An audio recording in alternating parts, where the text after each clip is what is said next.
So here we have the Hyundai i10 automatic on a 68 plate. I'm going to start off by showing you around the outside of the car, and then we'll hop in and run through some controls on the inside. But from the outside you can see it's a 5-door car. Let's start off inside the boot and then work our way around the rest of the car from there. When you approach the boot, you'll see we have a 60/40 split folding rear seat. Plenty of boot space as well, especially given the size of the car. Okay, so we're just going to work our way back round to the front of the car, and then we'll hop in and run through some controls on the inside. But now that we've done a full circle of it, you can see it's in excellent condition the whole way round. Just briefly before we climb in, I think it's well worth seeing the interior from this exterior point of view. There's plenty to run through on the dashboard, so let's hop in and we'll do that right now. Okay, now that we're inside the car, we're going to start with the dials. On the left-hand side, we have the rev counter, and we've got the speedometer then in the middle. On the right-hand side, we have the fuel gauge and coolant temperature gauges. Also in the middle, you can see the total miles of this car, which are 7,431.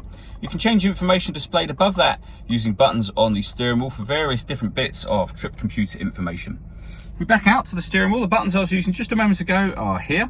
We've then got stereo controls on both sides of the steering wheel, and on the left-hand side, the ability to answer and end phone calls. That is, of course, once you paired your phone up, and that is done over on the stereo in the center. If you hit the phone button and then use the numbers to follow the instructions on screen from there.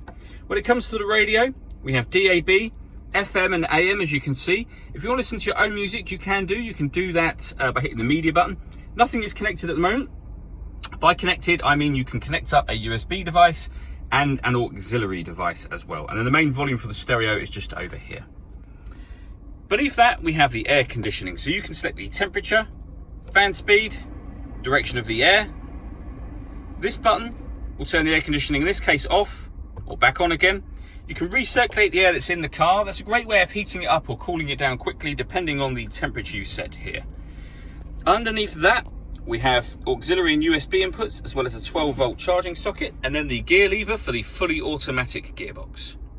All that leaves me to say is thank you for taking the time to watch this video. If you'd like to come and see the car in person and have a test drive, please feel free to call any of our MJA sites. We'd love to hear from you soon.